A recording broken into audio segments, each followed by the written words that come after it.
미얀마 군부의 진압이 날로 강해지고 있습니다. 이에 피해도 늘어나고 있는데요. 시위대는 군부의 무차별 진압을 피해 새벽 시위를 벌이고 있다는 보도가 나오고 있습니다.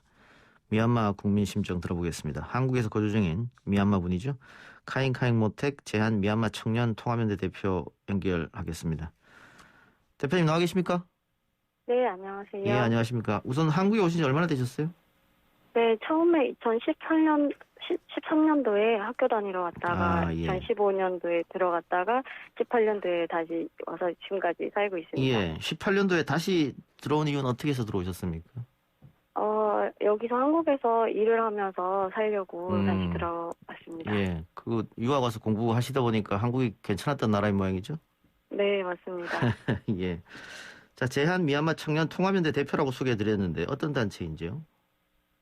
저희가 지금 쿠데타로 인해 만들어진 단체인데 예. 처음에는 서울 쪽에 모였다가 지금 대전역 쪽에 이렇게 4주째 모여서 이렇게 시위 활동이나 이런 집회를 하고 있습니다. 그러면 그 전부터 있던 조직은 아니고 이번 군부 쿠데타의 실상이라든가 이런 걸 알리기 위해서 만들어진 단체네요? 네, 맞습니다. 예, 지금 미얀마 상황은 어떻습니까?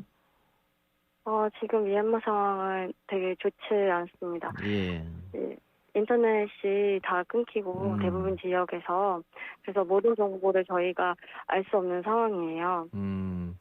그 미얀마에 그 친지분들이 계실 거 아니에요? 네. 그 연락은 하고 계십니까? 네. 가족분들하고는 매일 연락을 하고 있습니다. 예, 그러면 뭐 실시간으로 상황은 전달해 주시겠네요? 네, 맞습니다. 특히 밤에 좀 되게 많이 무서워하더라고요. 밤에, 예. 네. 한 8시쯤엔 미얀마 사람들이 이게 쇠소리를 내는 거를 많이 하는데, 예. 그 시간 전에 군트럭 한 5대가 이렇게 들어와가지고, 공포탄을 이렇게 날리고, 이렇게 도로에 지나가는 사람들한테 잡아가거나, 차량으로 지나가면은 차량까지 이렇게 몰고 가는 경우가 있다고 합니다. 예. 그 군부의 폭력적인 진압 이런 모습을 뭐 언론을 통해서 봤습니다만은 총기 사용까지 하고 있기 때문에 지금 미얀마인들 피해가 지금 막심한데 80년대 강주와 많이 닮았다 이런 얘기를 하는데 본인도 그렇게 느끼십니까? 네, 지금 많이 비슷해요.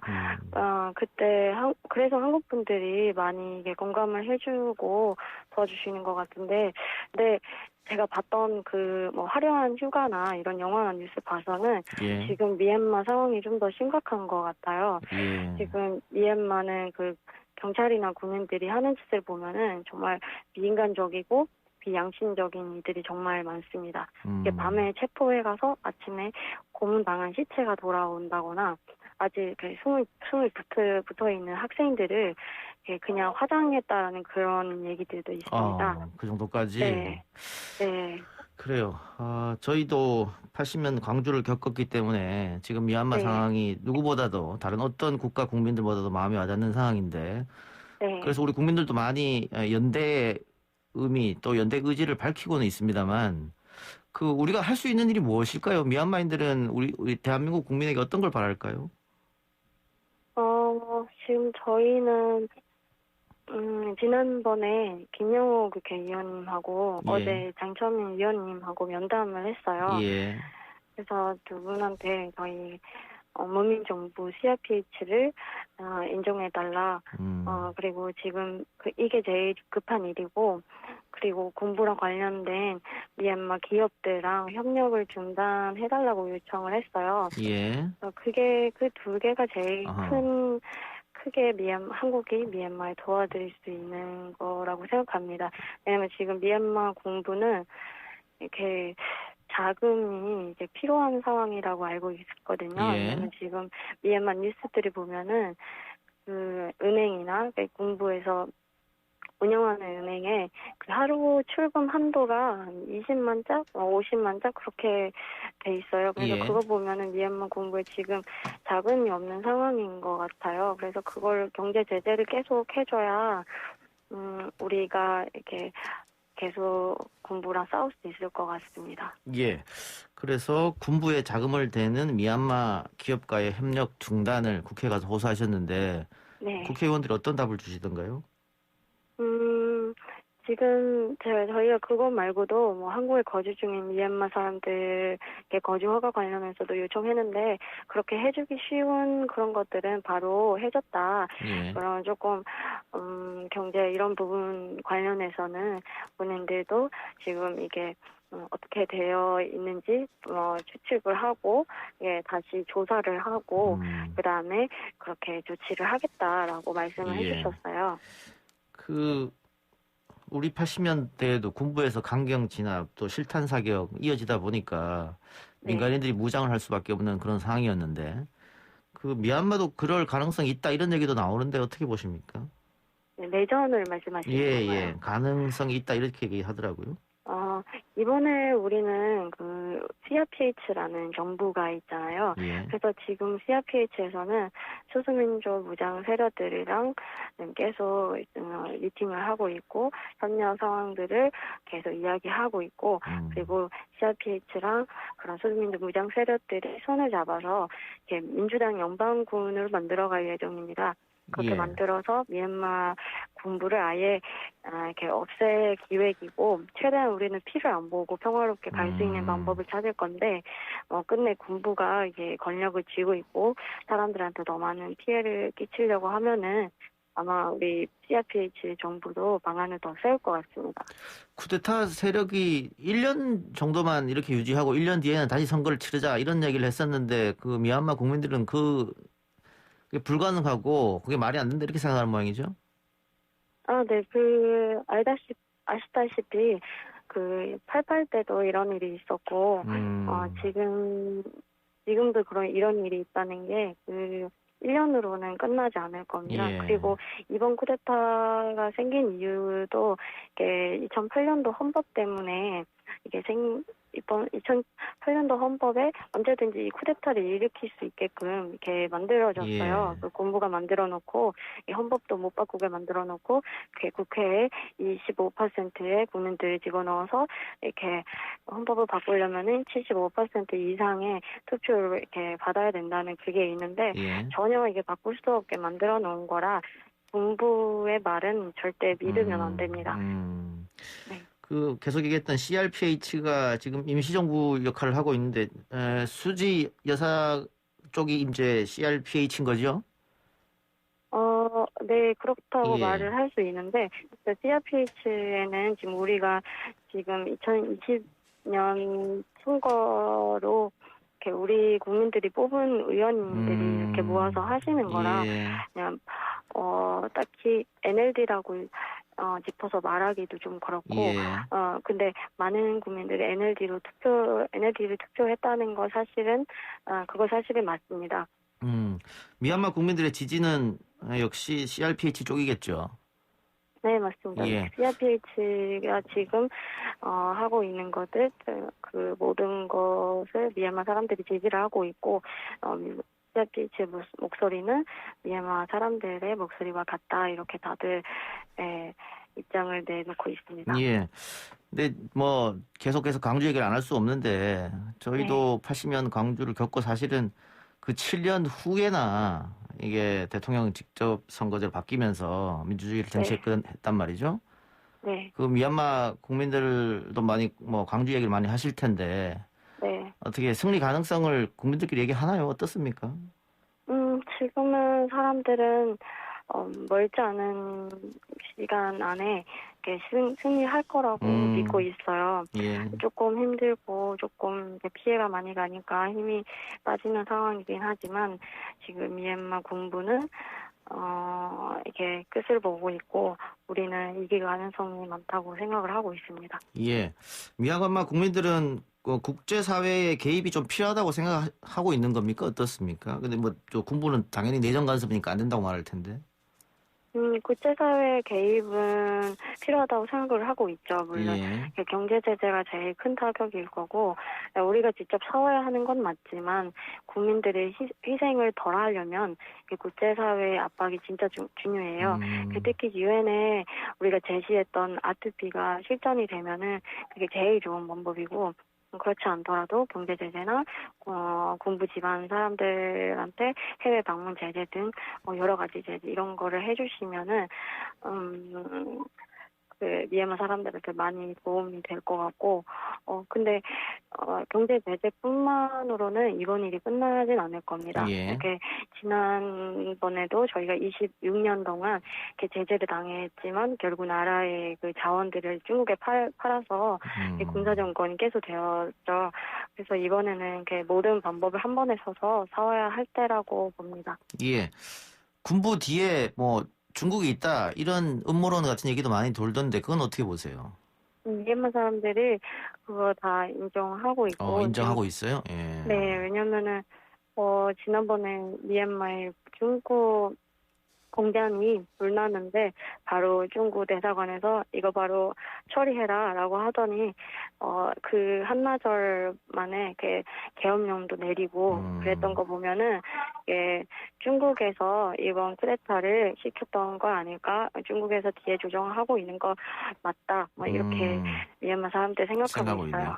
네. 중국에 대한 이미지는 뭐 별로 좋지 않을 테고 지금 미얀마 국민들에 있어서. 네. 예. 지금 이거 끝나면은 중국 제품 다 그 불매 운동할 거고. 예. 네. 그런 분위기입니다. 반면에 한국인들에 대한 것은 좀 호의적이더라고요. SNS에 한국민들이 다 미얀마 연대하겠다 이런 글들을 많이 올리고 해서.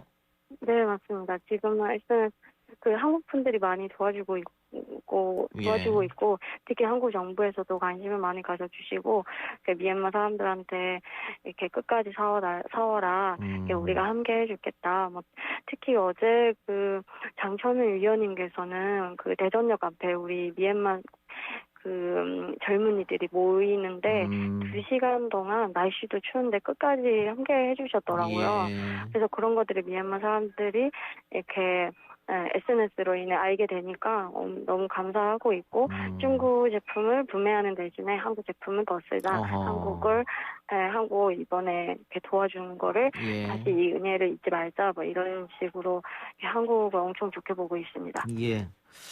저도 뭐 카톡 프로필 사진에 미얀마와 우리 80년 강주 사진을 같이 걸어놨는데 아마 다들 같은 마음일 거라고 생각합니다. 힘내시고요. 끝으로 하시고 싶은 말씀 있으면 하시기 바랍니다. 이렇게 한국 정부뿐만 아니고 국민들 한 분 한 분까지 미얀마 사태에 관심을 가져주시고 늘 저에게 그리고 우리 국민들에게 응원을 해주셔서 정말 감사하고 여러분 덕분에 우리가 더 힘을 내고 앞으로도 포기하지 않고 끝까지 싸우겠습니다. 한국 사람들 정말 감사합니다. 고맙습니다. 네, 감사합니다. 지금까지 카잉카잉 모택 제한 미얀마 청년연대 대표였습니다.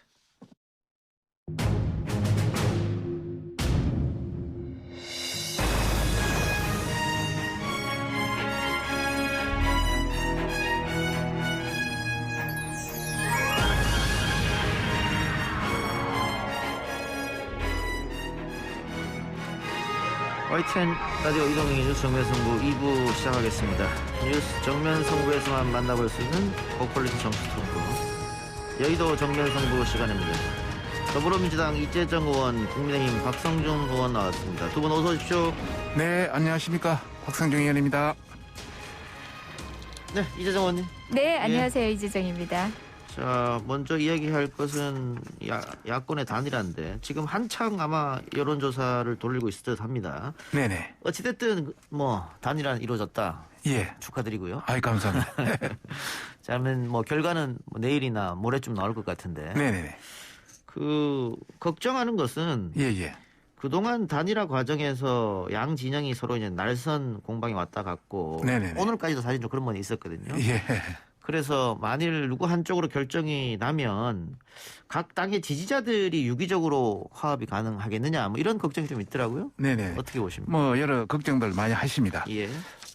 결론적으로 말씀드리면은 양 후보께서 결과에 승복하겠다. 예. 그리고 지는 사람은 그 선대위원장을 맡아서 끝까지 최선을 다하겠다 이렇게 했기 때문에 예. 저희들은 그걸 믿고 있고 또 상당히 잘 돼가고 있다 이렇게 말씀드리고요. 예. 지금까지 여러 단일화 어떤 그 사례들이 있었습니다.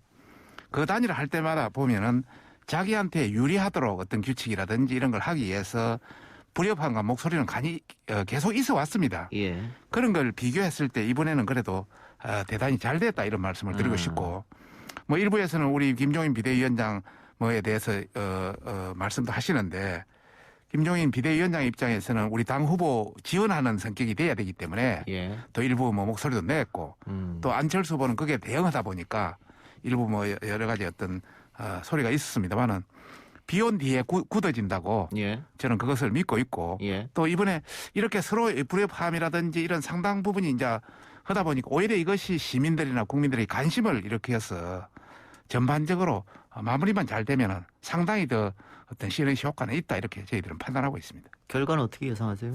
결과는 뭐 잘 될 걸로. 어제 뭐 전체적으로 그 여론조사가 한 2개 나왔습니다. 예.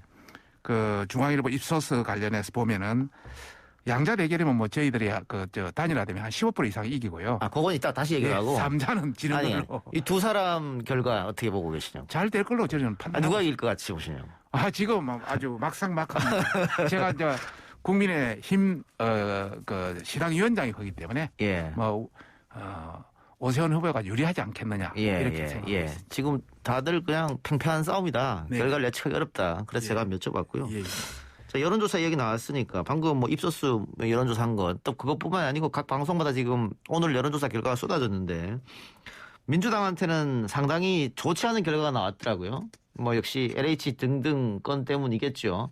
이제 선거가 3주도 채 남지 않았는데 모멘텀이 좀 뒤집으려면 있어야 될 것 같아요. 어떻게 보세요, 이재정 의원님?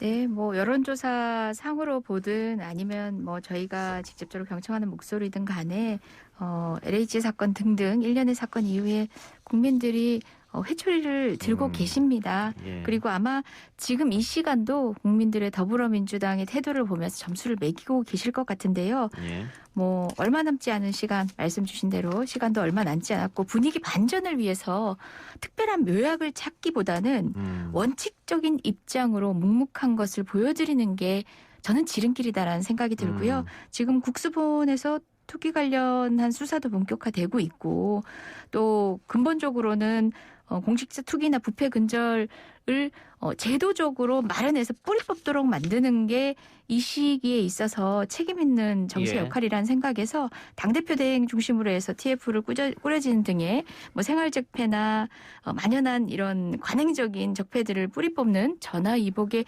기회로 어떻게 보면은 선거적 모멘텀이 아니라 늘 민주당이 묵묵해왔던 적폐청산을 위한 기본을 지키는 방식이 가장 유효적절한 선거 전략이 아닌가라는 생각해 봅니다. 근데 LH 문제 때문에 민심이 많이 현 정부에 떠났다. 근데 LH 문제는 결국 부동산 문제잖아요.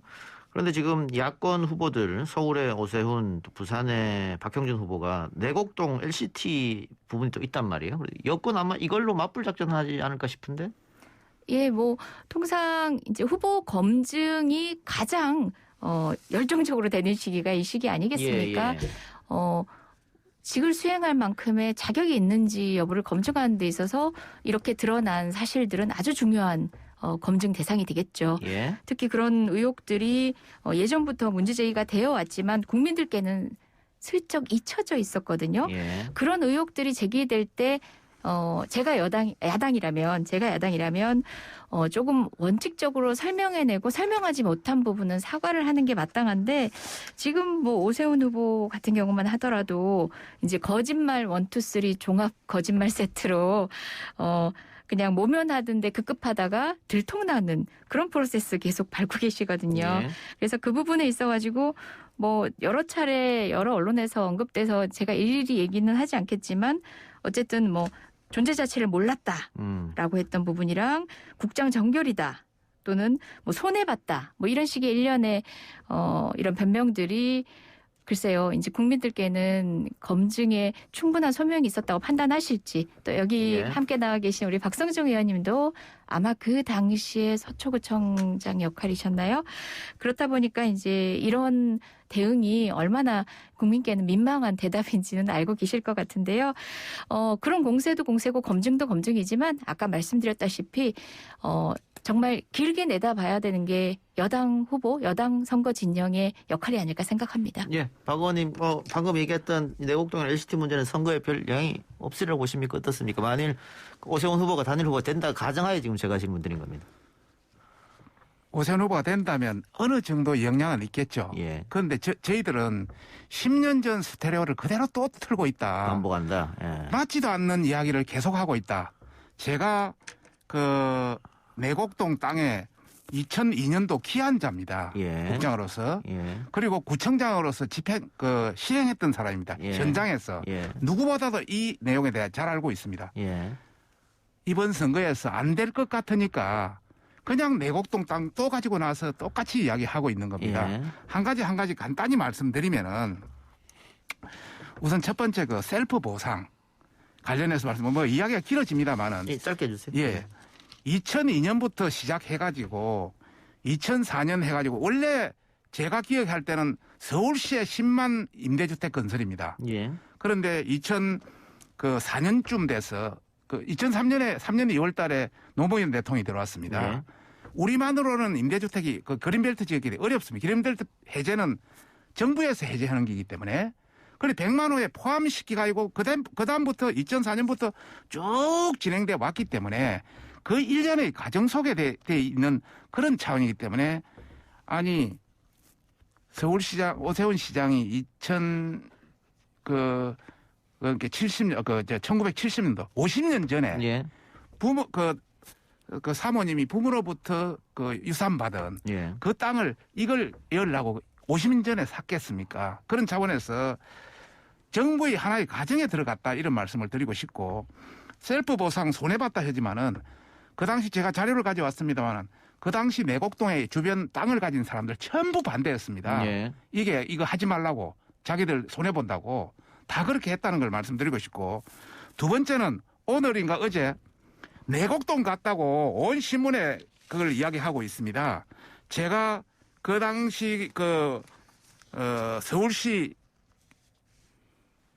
시장의 어떤 행동 그 당시 방문했을 때의 어떤 추진 계획, 그 다음에 초도 방문 결과의 건의사항 기록, 그 다음에 운영의 의회 회의록 이런 걸 전부 보고 있습니다만은 어디도 정확하게 방문했다는 기록이 없습니다. 그냥 운영의 서초구 구의회 회의록에 알겠습니다. 아주 추상적으로 돼 있는 걸 가지고 이 착각한 거 아닌가. 그래서 지금 제가 그 당시에 다른 웹하드까지 지금 뒤지고 있다는 걸 말씀드리고 싶습니다. 저한테도 시간을 잠깐만요. 잠깐만요. 마무리해 주세요. 예. 예. 시간 이재정한테 드릴게요. 예. 그래서 내곡동 갔다는 것도 지금 내놓은 어떤 보고서나 자료를 보면 하나도 정확한 게 없고 구체적으로 제가 한번 공개를 하겠다는 말씀을 드리고 싶고 그다음에 주택국장 정결 사항은 그 당시 내곡동만 이게 이루어진 게 아닙니다. 예. 서울시 전역 관련해서 7군데가 이 그린벨트를 해제하면서 이루어졌기 때문에 그런 사항은 이 지정 고시하는 것은 건설교통부에서 합니다. 예. 서울시에서 건설과 협의해가지고 그린벨트 예. 해제 관계가 그러다 보니까 큰 데서 서로의 합의가 이루어진 사항이기 때문에 이렇게 그냥 올라가는 사항은 국장 정결로 올라갈 수 있다. 이런 말씀을 드리고 싶은 겁니다. 자, 해명이 내용을 알겠습니다. 예. 한 가지만 들어가겠습니다. 저는 처음부터 끝까지 상당히 관여돼 있기 때문에 전체 내용을 알고 있는데 내용을 모르는 많은 우리 민주당 국회의원들이 코끼리 코를 만지면서 길다, 배를 만지면서 넓다, 힙벌을 만지면서 뚱뚱하다, 뭐 이런 여러 가지 형태를 표현하는 것은 적절하지 못하다. 예. 자, 해명을 하시는데 좀 길었으니까 이재정 의원한테 시간 좀 드릴게요. 이러다가 말씀하세요. 남은 시간은 제가 이것과 관련해서만 분배를 해야 될 것 같은 정도의 시간인데요. 뭐 깊이 관여돼 계시다고 스스로 말씀하셨고 또 잘 알고 계시다고 말씀하셨는데 이게 흡사 노무현 정부 때 이제 추진된 일련의 정책 때문에 당연한 수순이었다라는 식 취지로 말씀을 하신 것 같은데 그 관련해서 2005년도에 연구 영역도 실시됐지만 그 결과는 그린벨트 해제에 대해서는 조금 부정적인 결과로 나온 걸로 알고 있습니다. 그리고 노무현 정부 임기 동안은 개발 승인이 나지 않았고요. 그것도 한번 확인을 해보시면 하고요. 본인이 잘 알고 계실 것 같은데요.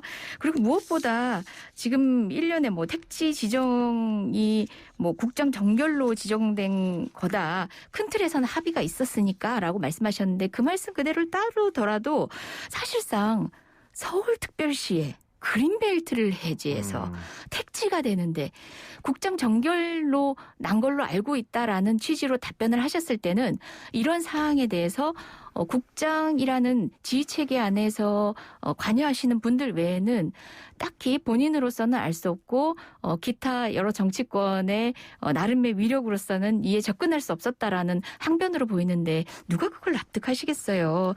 큰 틀에서는 합의가 있었다라는 말로 약간의 여백을 두셨는데 바로 그 얘기입니다. 그리고 또 내곡동 땅 존재 자체 몰랐다라고 지금 오세훈 후보 얘기했잖아요. 근데 국회의원 시절 재산신고까지 다 해놓은 거는 이미 팩트로 확인된 사실입니다. 그런 것들을 지적하는 부분에 있어서 국민도 납득하시는 해명이 못 되고 있는데 궁극적으로 오세훈 후보에게 요구하고 있는 그 잣대와 기준에 못마땅한 답변이고 오히려 더 의혹을 키우는 답변을 하신 건데 되려 지적하는 여러 검증의 잣대들을 코끼리를 만지는 아까 그런 부분적인 어떤 인식으로 이렇게 폄훼하시는 거는 오롯이 정말 검증의 대상이 돼서 제대로 설명하셔야 될 의미 있는 후보자의 태도 아닌 것 같고요. 무엇보다 하나만 더 말씀드리겠습니다. 다 떠나서 이런 의혹 제기에 답변은커녕 이제 해당 토지에 대해서 경제적 이익 갖는 행태했다면 정계에서도 영원히 사퇴하고 후보직도 사퇴하겠다. 내부 증언 나오면 후보직 사퇴하겠다. 사실 습관적으로 늘 직을 거세요. 직을 거는 분에게 다시 서울시정 그 직을 맡겨도 되는지에 대해서 국민들은 염려하고 계시지 않을까요? 고민하고 계시지 않을까요? 자, 제가 한번 말씀드리겠습니다. 이 문제로 계속 토론할 수는 없는데. 간단히 하겠습니다. 짧게 해주세요. 지금 우리 이재정 의원은 이 개발 과정 이런 것에 대해서 잘 모르십니다. 이 개발 자체가 원래 서울시에서 추진했다가 노무현 대통령의 100만 호 과정에 포함시켜달라 해가지고 그래가지고 추진한 겁니다. 그런 관점에서 이런 거고요. 개발 승인 관련해서도 원래 그 주민들도 반대하고 우리 그 구의회도 다 반대했습니다.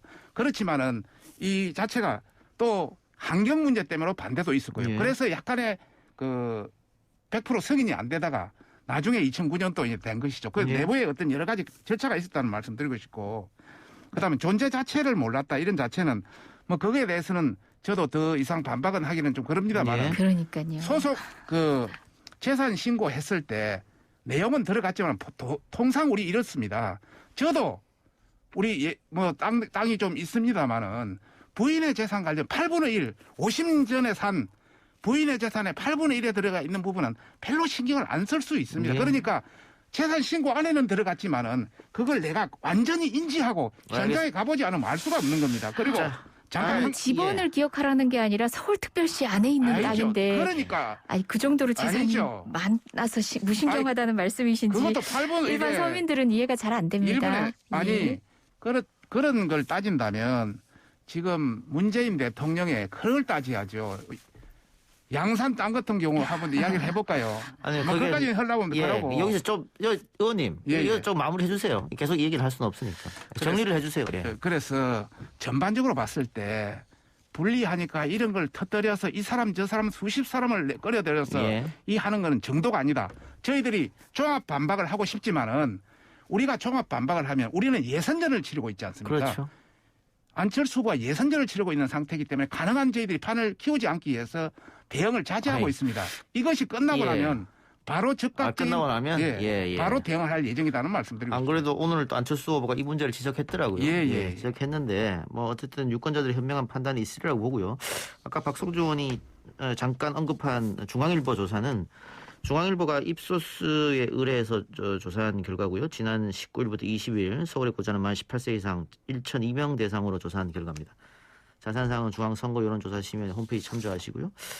자, 박영선 후보가 여기는 이제 후보가 결정됐으니까요. 여권 단일을 통해서 디지털 화폐를 이용한 재난위로금 10만 원 이야기했습니다. 야당에서는 당연히 그거 매표행위다 이렇게 평가절하했고 한 발 더 나가서 서울시 공립사립 유치원에 무상급식을 추진하겠다 이런 공약도 내놨는데 이건 역시 오세훈 후보를 겨냥한 게 아닌가. 결국은 무상급식 부자는 부자까지 밥 먹여줄 필요가 있냐 뭐 이런 얘기 때문에 아까 이재정 의원 얘기처럼 시장직을 걸었다가 물러났으니까 그 아킬레스건을 공격했다 이런 얘기도 있어요. 이거 무상급식은 어떻게 해서 나온 겁니까? 유치원 무상급식 공약은 원래부터 있었던 거였습니까? 아니면 이번 캠프 자체에 대해서 다시 만들어낸 겁니까?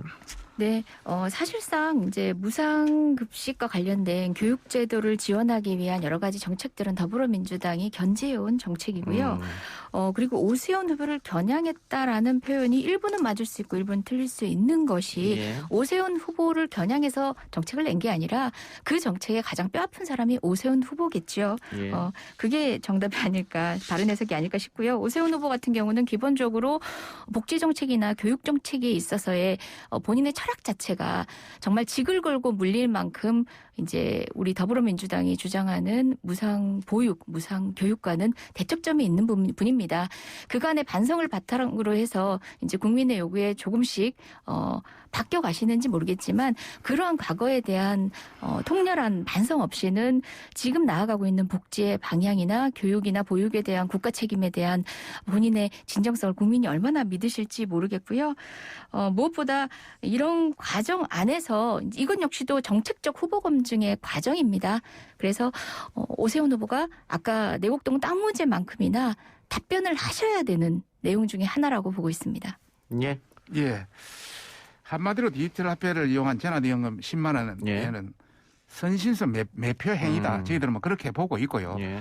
지금 현재 4차 재난지원금이 19조 플러스 알파입니까? 아직 제대로 그 실도 끼우지도 못하는데 이것을 낸 것은 이재명 전 경기지사 지금 현재 10만 원 그것 때문에 뭐 그대로 따르는 거 아니냐 이런 차원에서 그냥 주기 어려우니까 이런 형태로 뭐 블록체인이다 또 뭐 지역 소상공인 이런 개념이다 해가지고 어떤 포장을 한 것이다. 그런 차원에서 서울 시민은 더 잘할 것이다 이런 말씀을 드리고 싶고 공립 사립 어떤 그 어린이 뭐 무상 그 급식 뭐 이런 복지에 대한 부분은 우리 내부에서도 선택적 복지로 가야 된다. 잘 사는 사람은 좀 걸 하고 좀 어려운 사람만 지원해야 된다. 아니면은 어린이에 대한 부분은 무상급식을 전부 해야 된다. 이 두 가지 형태가 우리 내부에도 갈리고 있습니다. 그런 관점에서 시장도 여러 가지 이야기를 많이 했습니다. 이제 자기는 옛날 그때 그 당시 하고는 여러 가지 어떤 관점을 달리 하고 있다.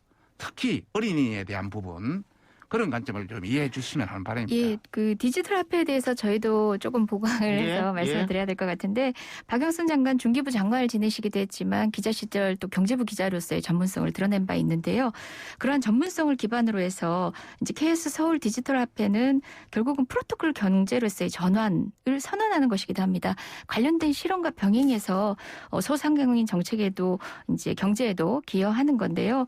이와 같은 행위가 지금 중앙에서는 선별적 지원이 되다 보니까 지역 차원에서의 보편적 재난지원금이 보조적으로 작동하는 것은 경기도도 실제 실행하고 있는 것 아닙니까? 예. 등등 벼랑간 선거를 앞두고 내세운 정책이 아니라는 점은 자명합니다. 그리고 무엇보다 매표행위라는 지적은 제가 누차 얘기했지만 이렇다고 해서 달라질 그저 내 주머니에 돈이 채워졌다고 해서 표를 달리 선택할 국민이 아니라는 점에서 국민을 모욕하는 행위라서 늘 들으면서도 저는 참 씁쓸합니다. 국민을 모욕하는 행위가 아니죠. 이 정도 이야기라면 본인이 중소벤처부 장관을 때 이야기했어야죠.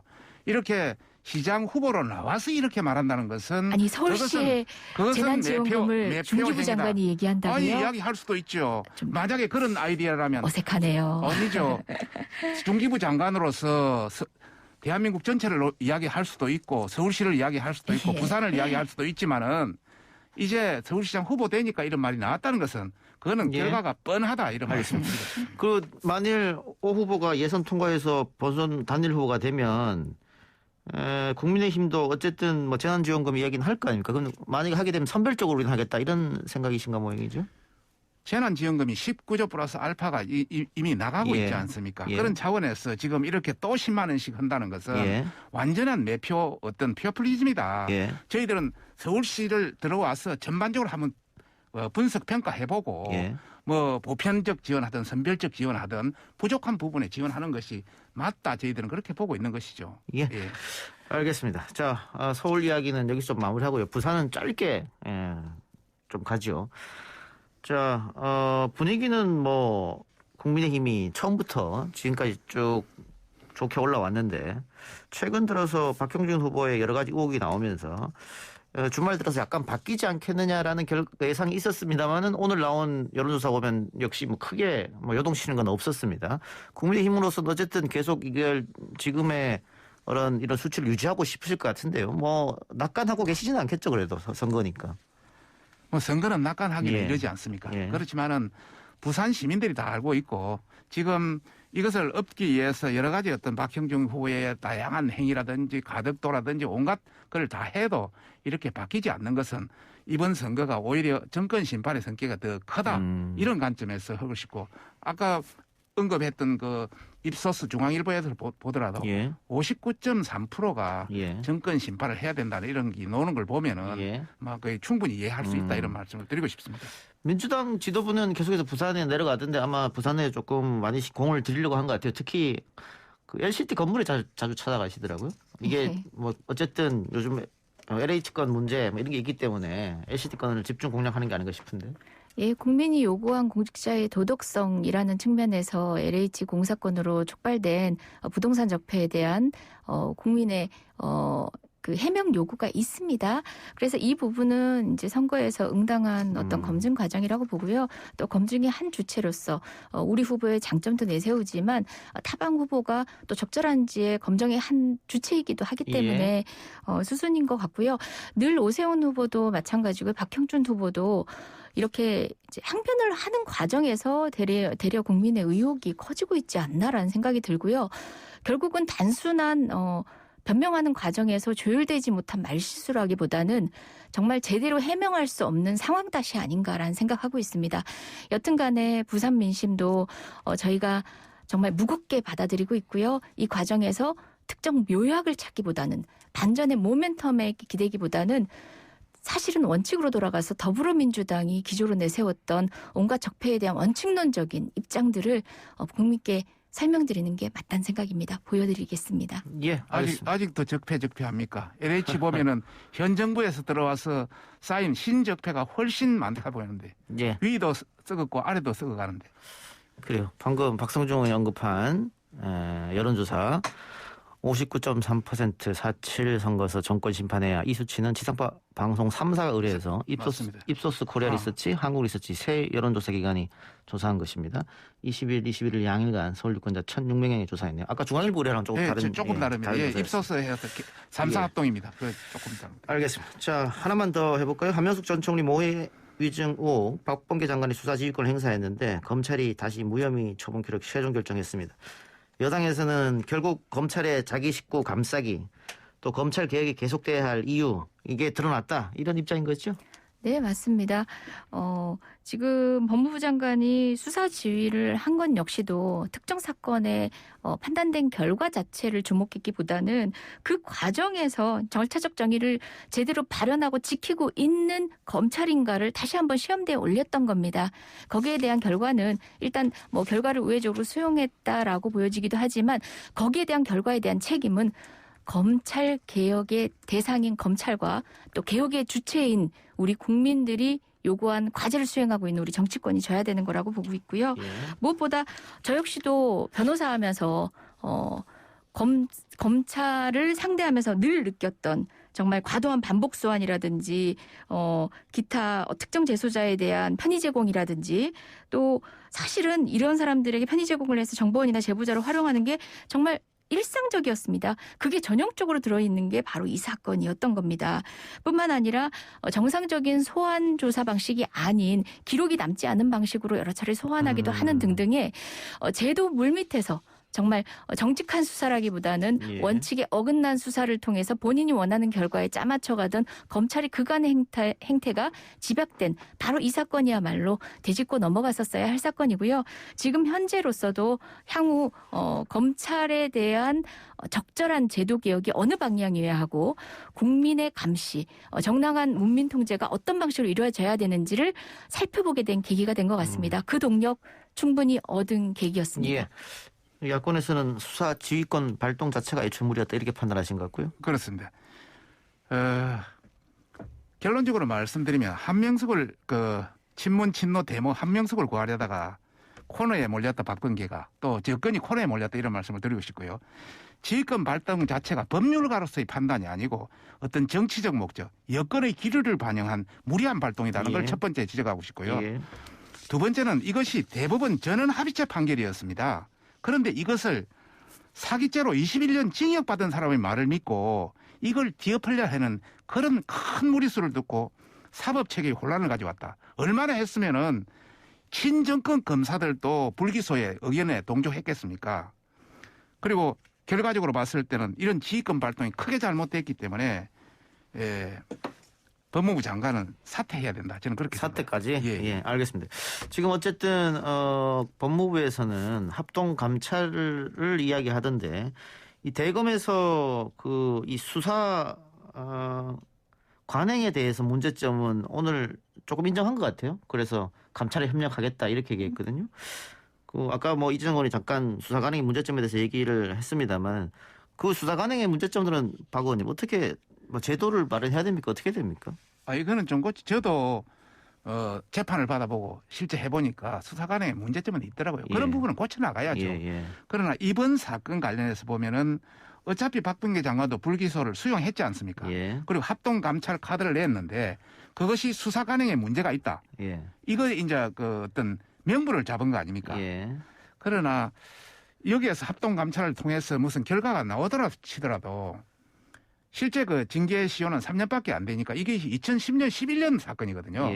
그러다 보면은 구두 경고나 경징계 등 상징적 조치에 그치고 어떤 의미도 없는 그런 사건이 될 가능성이 있다.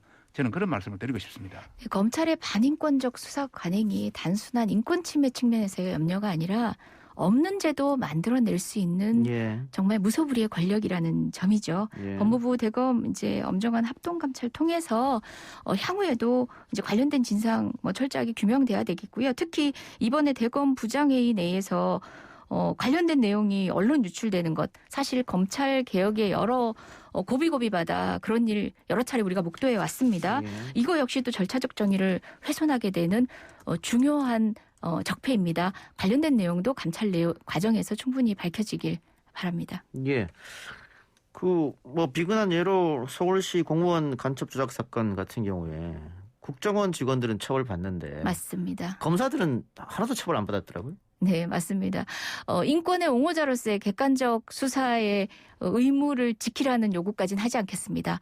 없는 죄 만들어서 무고한 사람을 희생양으로 삼진 않았어야지요. 그런 검찰에 대한 자기 반성은커녕 제도적인 어떤 개선을 위한 여러 노력까지도 강력하게 맞서고 있는 요새 검찰의 행태를 보면서 멀었다라는 생각 우리 아마 야당 의원님들 같이 하실 것 같아요. 저도 같이 가는 거는 맞습니다만은 이번 합동 감찰 카드를 통해서 제도 개선이 많이 됐으면 좋겠고요.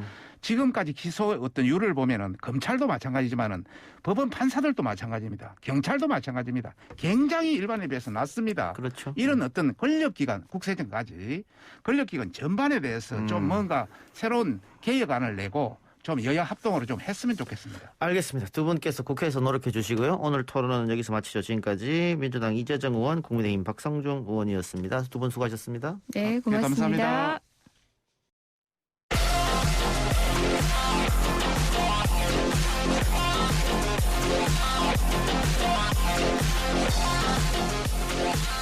YTN 라디오 이동의 뉴스 정면 선고 3부 시작합니다. 오늘 나온 뉴스들 언박싱해드리는 기자 언박싱 시간입니다. 아주경제 김태현 기자 만나보겠습니다. 김 기자님.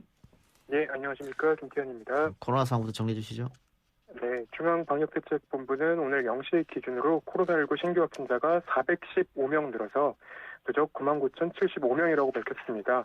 이날 신규 확진자 감염 경로를 보면 지역 발생이 396명, 해외 유입이 19명입니다. 확진자가 나온 지역을 보면 서울 108명, 경기 143명, 그리고 인천 10명 등 수도권이 261명이고요. 전체 지역 발생의 65.9%를 차지하고 있습니다.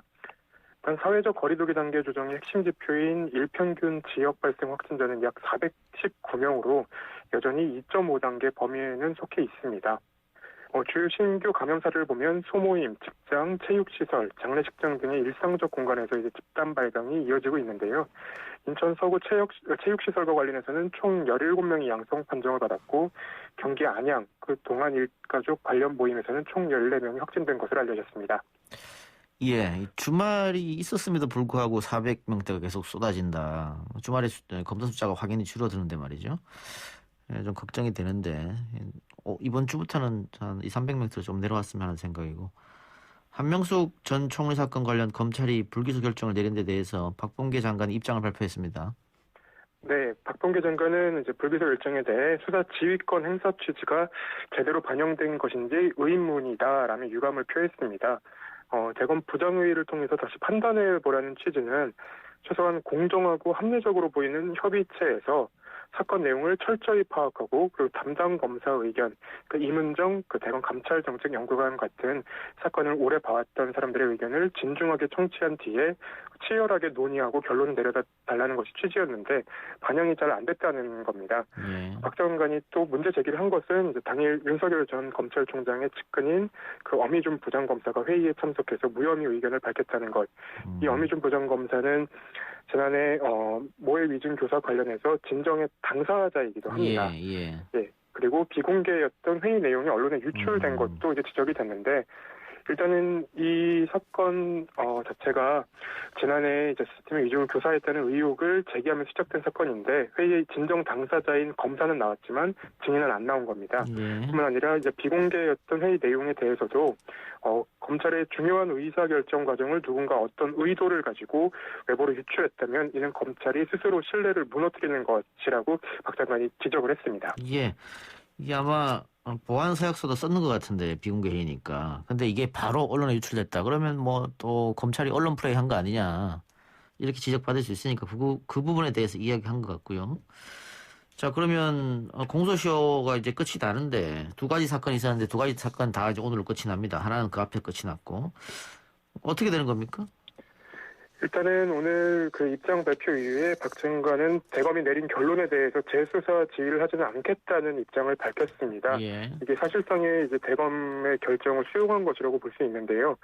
향후 법무부 대검 합동 감찰을 통해서 검찰의 직접 수사 과정에서 불거진 문제와 비공개의 내용이 언론으로 유출된 경위에 대해서는 진상을 밝히겠다는 입장을 밝혔습니다. 예, 감찰하겠다 이 말이네요. 네, 그렇습니다. 알겠습니다. 좀 지켜보고요. 경찰이 LH 전북 본부를 압수수색했습니다. 네, 전북경찰청 부동산 투기 사범 전담 수사팀은 오전 8시부터 수사팀 2개조 14명을 투입해서 LH 전북본부와 사건 관계인의 자택, 차량 등 3곳을 압수수색했습니다. 수사팀은 LH 전북본부 사무실 등에서 2시간 40여 분 동안 관련 서류, 그리고 컴퓨터 하드디스크, 휴대전화 등을 확보한 것으로 알려졌고요. 예. 이번 압수수색은 이제 LH 직원의 3기 신도시 부동산 투기 의혹과 관련해 진행한 것으로 파악이 됐습니다. 예.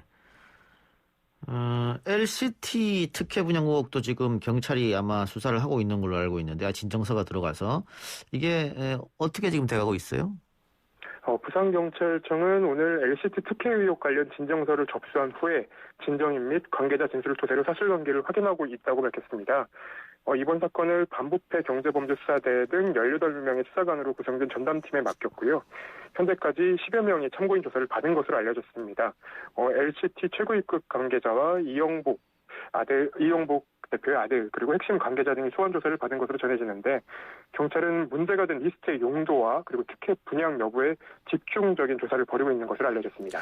예, 이게 과거에도 불거졌습니다만 그때 검찰이 수사를 해서 거의 다 무혐의 처분해버렸거든요. 그래서 만일 이번에 언론에서 제기된 그 리스트 명단이 경찰 조사에서 밝혀진다면 이게 상당히 또 후폭풍이 거세지 않을까 그런 생각 드는데 경찰 조사가 어디까지 갈지 좀 보고요. 하나만 더 해볼까요? 김종인 국민의힘 비대위원장이 오세훈 서울시장이 단일 후보가 된다 이렇게 확언했네요. 네, 김 위원장은 이날 비대위를 마치고 취재진의 질문에 여론조사를 냉정하게 분석해보면 박빙으로 나오든 10%포인트 차이로 나오든 이기는 사람은 정해져 있다고 밝혔습니다. 그러면서 이제 오세훈 서울시장 후보가 단일 후보가 된다고 얘기를 한 건데요. 김 위원장은 오전 10시 오세훈, 안철수 후보의 단일화 경선 여론조사가 시작된 직후에 당원들에게 문자 메시지를 보내서 우리 당이 내년 대선에서 정권을 탈환하기 위해서는 우리 당 오세훈 후보가 반드시 승리해야 된다고도 말했습니다. 알겠습니다. 기자님 오늘 말씀 여기까지 듣겠습니다. 수고하셨습니다. 네, 감사합니다. 지금까지 김태현 아주경제 기자였습니다.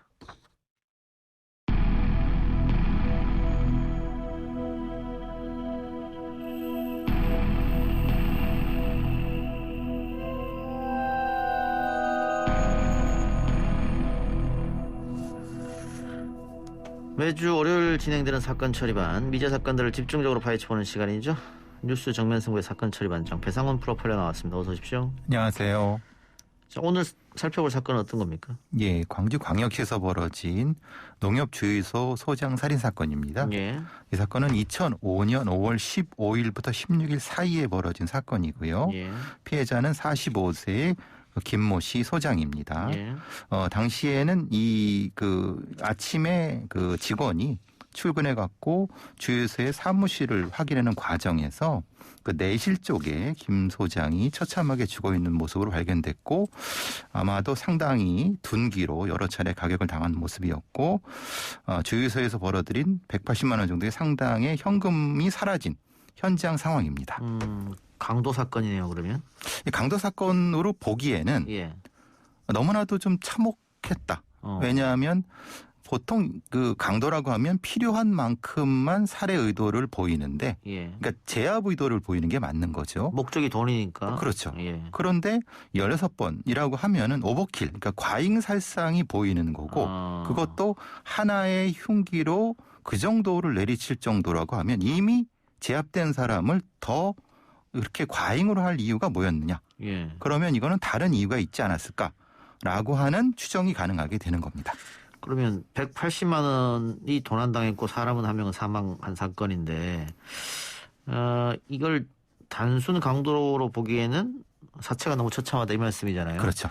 그럼 이 180만 원을 갖고 간 거는 이것도 수사당국의 수사를 좀 혼선을 주려는 생각도 있을 가능성도 있겠네요. 그렇죠. 그건 충분히 가능한 거죠. 왜냐하면 보통 주유소는 현금 장사를 그렇죠. 하니까. 과거에는 그랬죠. 예, 지금은 또 지금이야 뭐 카드입니다만. 카드지만 이제 2005년 정도야 뭐 예. 카드하고 현금이 섞여 있었는데, 예. 보통 농협 같은 경우, 농협 주유소 같은 경우는 현금 장사를 더 많이 하는, 왜냐하면 시골이기 때문에. 예. 그런데 이것을 그냥 손에 잡히는 대로 가져갔을 수도 있겠다. 왜냐하면 현장에서 이분이 저항한 흔적이 거의 없다. 왜냐하면 이분이 180이 넘고 상당히 거구였다고 합니다. 예. 45살 정도면 무엇인가 몸싸움이라도 했어야 되는데, 예. 그런 것도 전혀 없이 그냥 제압당할 정도면 이건 좀 이상한 거 아니냐. 그래서 혹시라도 한 명이 아니라 그 이상의 사람들이 혹시 뭐 다른 어떤 의도를 가지고 들어온 것이 아니냐라는 추정이 가능하게 되는 거죠. 공범이 있을 수도 있고, 이게 저항 흔적이 없다 그러면 그 순식간에 당했을 수도 있지 않겠습니까?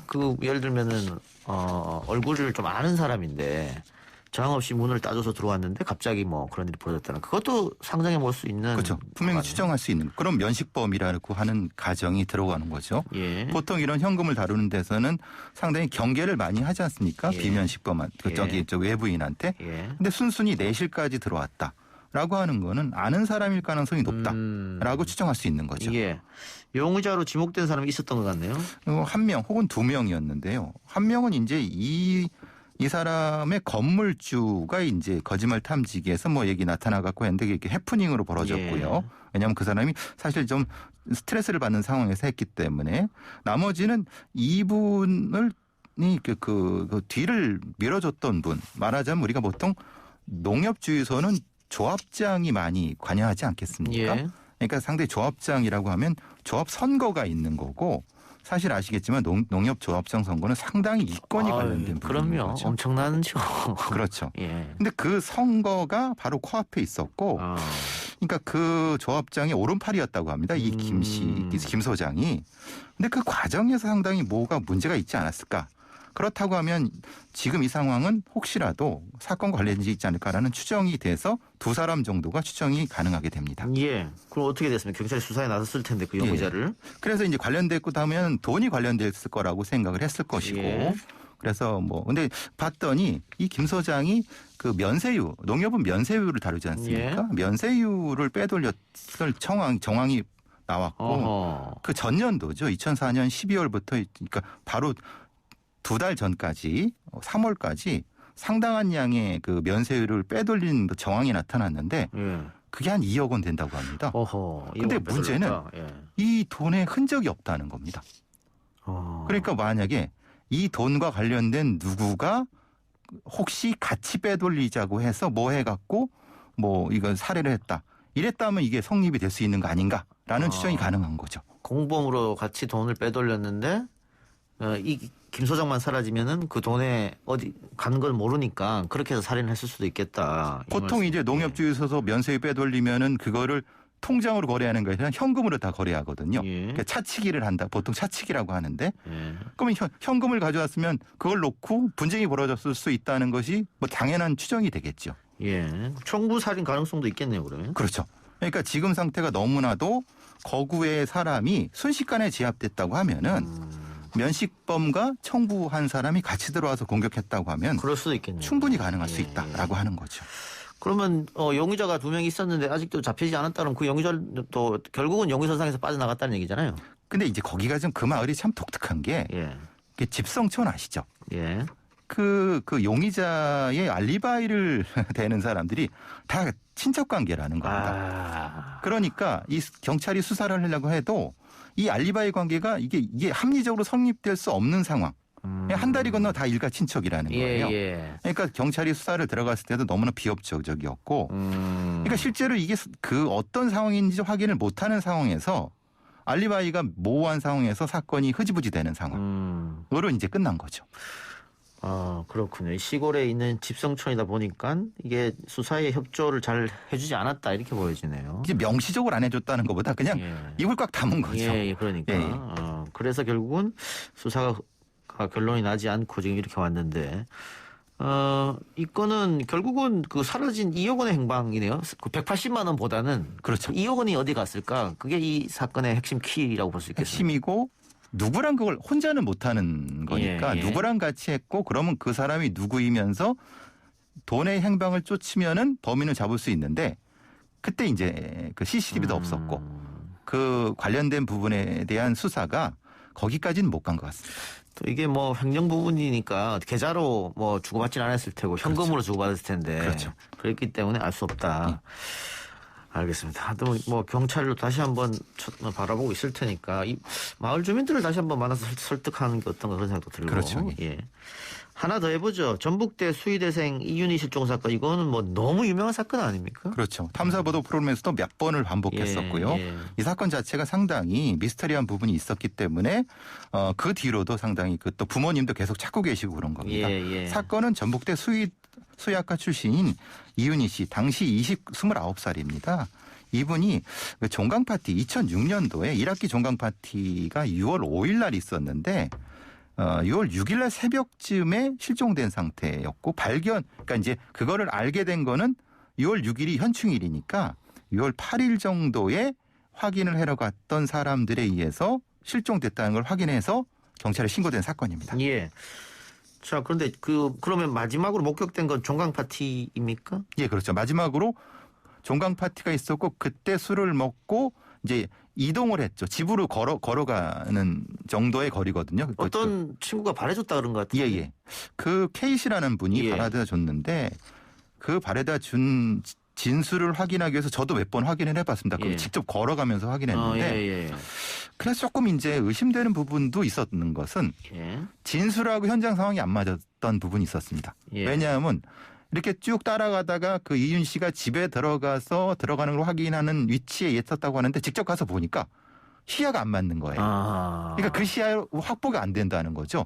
근데 이분이 그러면 뭔가 착각을 했나? 그래서 이분이 집중으로 수사를 썼었습니다. 수사는 용의 선생 올랐었네요. 강력히 수사 상상에 용의 선생이 올랐었죠. 근데 그 친구들이 갔을 때 사라졌지 않습니까? 친구가. 그리고 그 집안 상태도 조금 엉망이었다 이런 얘기도 있긴 하던데. 그리고 없어진 물건도 있고. 그게 참 이게 초동 조치가 미흡했던 것이 경찰이 이걸 이제 친구들이 신고를 했어갖고 112가 들어와서 확인을 했는데 그때 뭐 별 그 수사 용의점이 없으니까라고 해서 치우세요라고 해서 청소를 싹 했군요. 싹 해버렸습니다. 아이고. 그때 있었을 DNA 이런 게 싹 다 사라져 버렸는데 예. 사실 그 부분에서도 논란이 되는 건 뭐냐면 그 친구들 중에 용의점이 있을 수도 있다는 거예요. 그러니까 일부러 약간 치워도 될 거라고 유도했을 수 있다는 것이 탐사보로 프로이나 형사들도 의심했던 부분입니다. 예. 그러니까 이게 경찰이 능동적으로 치우라고 한 것이 아니라 그때 있던 사람들이 좀 유도했을 수 있다라는 것 때문에 또 논란이 됐었습니다. 그 상황에서. 예. 그래서 그 상황을 세트를 재현해 갖고 여러 걸 반복해 봤었거든요. 근데 그게 좀 여러 가지의 가능성이 나와서 논란이 또 됐었습니다. 예. 그런데 이게 찻상과 망치도 없었고 중요한 거는 수첩이 뭐 이윤희 씨가 실종되기 얼마 전에 날치기로 핸드폰을 잃어버렸고 또 백도 잃어버려가지고 전화번호를 적은 수첩을 가지고 다녔는데 이게 그 집안에서는 발견되지 않았다가 다니던 전북대 수의대학 1층 수술 시습실에 발견됐다. 그러면 누군가가 이윤희 씨 집에 가서 그 수첩을 들고 다니다가 여기다 놨다. 이렇게밖에 볼 수 없는 거 아닙니까? 그렇죠. 그 수첩이라고 하는 것은 사실 개인의 신상이 들어있는 거기 때문에 그냥 함부로 놓고 다닐 수 있는 것이 아닌데 그러면 그 사람이 이윤희 씨가 그걸 가지고 있었어야 되는데 누군가 혹시 범인이 그때 그것을 자신의 위치를 지우기 위해서 가져갔다가 거기다가 실수로 흘린 것이 아닌가라는 추정. 그러면 실제로 범행 장소는 실제로 거기가 아니라 수술실. 그러니까 거기는 해부도 하고 여러 가지가 있거든요. 예. 그래서 지금 실종된 것이 아닌가 좀 잔혹하지만 그런 연결성이 있는 거고 만약에 그랬다고 하면 그 이전 하루 이전에 이것이 사라지긴 왜냐하면 날치기를 당했는데 그것도 일종의 스토킹을 통해서 먼저 그 어떤 가방이라는 것을 사전 작업을 하지 않았느냐. 예. 왜냐하면 이 이윤희 씨가 사라진 어떤 신원으로 어떤 호텔에서 인터넷 접속 기록이 나왔거든요. 예? 인터넷 접속 기록이 나왔습니다. 실종된 사람이. 그러니까 그건 뭐냐면은 무엇인가 그것을 공모한 누군가가 그 신원을 가지고 있다가 인터넷 접속을 하지 않았느냐라고는 추정까지 가능했던 거죠. 아이디나 비밀번호를 알고? 그렇죠. 그러니까 이거는 범인이 하나라기보다는 어떤 공모자가 있을 수 있다. 이것까지도 경찰은 추적을 했었습니다. 근데 지금 교수님 말대로 만일 1층 수술실에서 어떻게 됐다고 하면 이거 아무나 못 들어갈 거 아니에요, 여기는. 그래서 강력하게 그 출입자 중에 그래서 유력한 뭐 대학원생 얘기도 나오고 막 그 교수 얘기도 나오고 그랬던 겁니다. 혐의자로서. 용의자로서. 근데 이게 워낙 유명한 사건이니까 우리 청취자분들도 이 정도는 알고 계실 것 같은데 그 실종 당일 새벽에 그러니까 종강 파티 끝나고 아마 집에 돌아갔을 테죠? 예. 그 새벽에 컴퓨터를 켜서 성추행과 112를 검색했단 말이에요. 예. 그러면 종강 파티에서 혹시 어떤 뭐 불미스러운 일을 당했는지 아니면 집으로 돌아오는 길에 당했는지 아니면 집에 왔다가 누가 불러내서 당했는지 뭐 이런 게 좀 모를 것 같아요. 진술이 좀 겹치는 거 그겁니다. 그 종강 파티 당시에 혹시 교수나 혹이 그 뭐 조교한테 기분 나쁜 일을 당해서 갑자기 나왔고 나온 상태에서 집에서 이제 사실 되게 분하니까 거기를 그 검색을 했을 수 있다. 왜냐하면 지금 핸드폰은 없어진 상태니까 그럴 가능성과 사실은 그 걸어오다가 추행을 당했을 가능성인데 그 걸어오다가는 좀 안 되는 거는 제가 저도 많은 형사들이 그 길을 따라가 봤는데 그 길이 그렇게 될 수 있는 상황이 아닙니다. 그러니까 그럼 결과적으로 종강 파티 때 문제가 있었을 수 있다. 그럼 그 중에 범인이 있을 수 있다라고 강력히 추정하는 거죠. 뭐 지금 그럼 들어보니까 용의자가 꽤 많이 있을 것 같기도 하네요. 근데 많이라기보단 교차점을 보면은 한 두세 수로 추정이 되죠. 압축이 되죠. 지금 제가 말씀드린 여러 가지의 교차점으로 보면은. 왜냐하면 이거는 실제로 말하면 시체가 안 나온 사건입니다. 그럼 시체는 어떻게 처리됐겠죠? 그렇죠. 뭐 예를 들면 그럼 그걸 할 수 있는 사람이어야 됩니다. 그렇죠. 그리고 출입을 할 수 있어야 되고. 그러니까 이게 실종 직후에 이 수술 시습실에서 평소보다 더 많은 동물 사체가 배출됐다. 그러니까 보통 주당 40kg의 동물 사체가 배출되는데 실종된 뒤에 하루 이틀 지나서 110kg, 약 두세 배가량의 동물 사체가 나왔다. 근데 이윤희 씨 체중은 48밖에 안 나가니까 이래서 이제 의심을 했다는 거지 않습니까? 여기 사람들을. 그렇죠. 그래서 뭐 아까 그 동기인 K 씨도 의심은 당연히 받을 수밖에 없는 것이고 그리고 같이 그 방을 청소했던 학생들도 의심받았을 테고. 그렇죠. 근데 교수는 왜 의심하셨나요? 왜냐하면 그쪽에서 이제 말하자면 거기서 일정 정도 이제 교수의 자녀를 과외해 준 적이 있는데 이윤희 씨가? 예, 예. 이윤희 씨가. 근데 그 당일날 이윤희 씨 옆자리에 앉았었고 해갖고 근데 종강 파티 때요? 예. 그래서 이제 근데 이윤희 씨가 뭐 이건 진술이 엇갈리기 때문에 예. 뭐 그 옆자리를 피했다는 진술이 있어갖고 혹시라도 그러지 않았을까라는 얘기가 의심이 드는 것 때문에 그 얘기하고 뭐 교수라고 하면 어쨌든 거기 그 출입도 가능할 그렇죠. 수 있고 예. 그렇기 때문에 일단 용의선상에 많이 올랐었습니다. 아, 그러니까 자기 자녀를 가외해 줄 정도로 그렇게 사이가 나쁘지 않은데 그렇죠. 왜 실종 당일날 종강 파티 때 옆자리에 앉으니까 바꿔달라고 했겠느냐. 그렇죠. 뭔가 있지 않았겠느냐. 예. 그냥 의심으로.